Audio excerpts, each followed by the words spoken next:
You are all weirdos. Weird science is the revolution. Weird science is the revolution. Hello, everybody, and welcome to the Weird Science Comics YouTube channel, where I'm going to be going through Blue Beetle Graduation Day number 5. And I've been torn about this Blue Beetle book since it started. While it's been kind of fun, I hope it would show new readers just how cool Blue Beetle can be.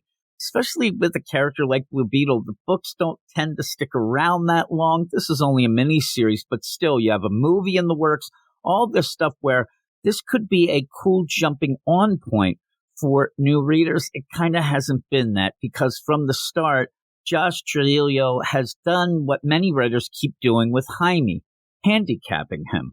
He hasn't been able to communicate with the Scarab. Batman and Superman have sidelined him, though he hasn't entirely listened to that one. And he's in a new city away from his friends. These are all head scratchers, but the oddest decision is not to focus enough on Jaime himself. So while Trujillo is doing his best to introduce new concepts that could expand the Blue Beetle mythos, he might be missing the forest for the trees here. But let's jump into it. It is written by Josh Trujillo with art by Adrian Gutierrez. Now, there are a boatload of characters in this issue. We already have Jaime, Ted Kord, his sister Victoria, the two new Beetles, Natita and Dynasties, and Starfire in this book. Now we get a kind of Justice League showing up, and while some of the characters in it don't quite make sense, like Shazam, whatever, it's for the fun of it. But Batman has taken all he can take, and he has his team show up in Palmyra to kick butt and take names. Speaking of names, I still have problems, especially remember Natita's name.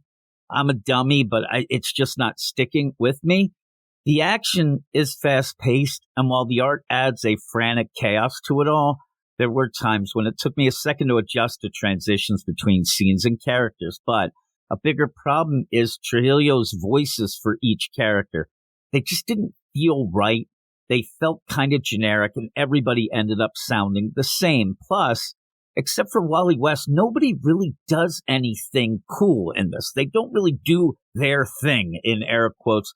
And so nothing really stands out with any of them. And that leads me back to my biggest problem, though, the focus of this book. You're playing the devil's hand by putting this many prominent characters into a Blue Beetle solo book. Whether or not they come off as special or unique, they're still these characters. And if you're a Blue Beetle fan or not, you have to admit, he is easily the 7th or 8th most popular character here in this issue of his own solo book.